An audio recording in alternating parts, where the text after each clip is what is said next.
Red Chair Show Live. I am Jesse, your friendly neighborhood J-Man.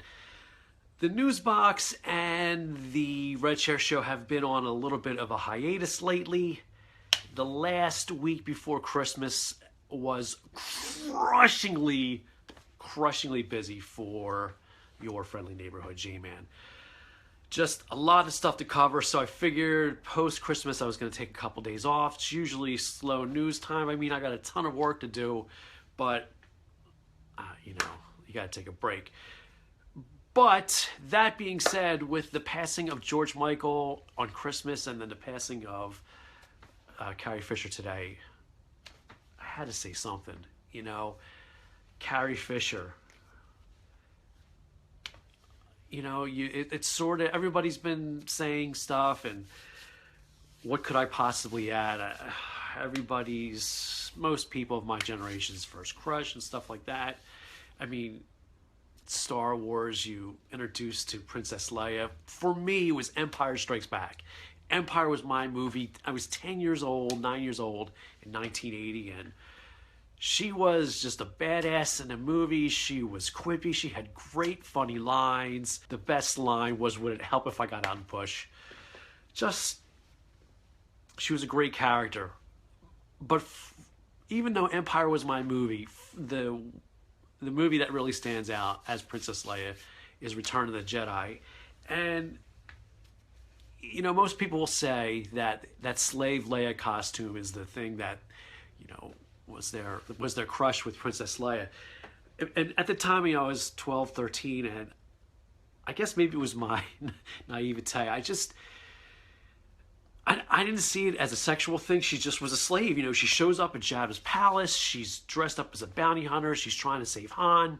This big thing. Jabba captures her and, makes her slave, puts her in this. Of course, it's a bikini. It's got sexual overtones, of course. But I don't know. She was slave Leia. That's what she was. And then she killed fucking Jabba the Hutt. I mean, she was so badass. Now, over the years, I believe that the whole slave Leia thing definitely has become sexualized. More so sexualized than it was at the time. I'm not saying George Lucas wasn't dying to put Carrie Fisher into a metal bikini. Probably was. But I don't know. Maybe it was just my innocence. So, it's just, it's sad. 60 years old. It's not like she was that old. And the thing is, last I heard that she was in stable condition, and then she passed away today. I don't know.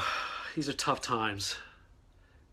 And then a few days prior, of course, another icon of the 80s, George Michael, passed away. And when George Michael was big at the time, from Wham in the early 80s to the late 80s on his own, it wasn't cool to be a guy unlike George Michael.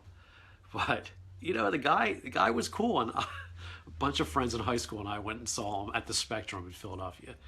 And the one thing I will never ever forget at that show that he put on for the Faith Tour was how fucking crazy that concert was. All these women, girls screaming at the top of their lungs for George Michael, and the place fucking shook. It was crazy. So, I don't know. It's passing of two different icons in a span of a couple days. People want to, say it's 2016. I just think this is what happens, and what we need now is we need new icons to replace the ones that we are quickly going to start losing even more of. It's just the unfortunate aspect of life that all our icons, including ourselves, are getting older. And not to be morose, but these people are definitely going to be passing on. And like our political leaders, our celebrities, our cultural icons, we need new ones to come up and fill the void that is being, these huge voids that are being left by David Bowie, Prince, George Michael, you know, and Carrie Fisher, Princess Leia. I don't know what to say about it. It's just, it hurts. It's sad. Goodbye, Princess.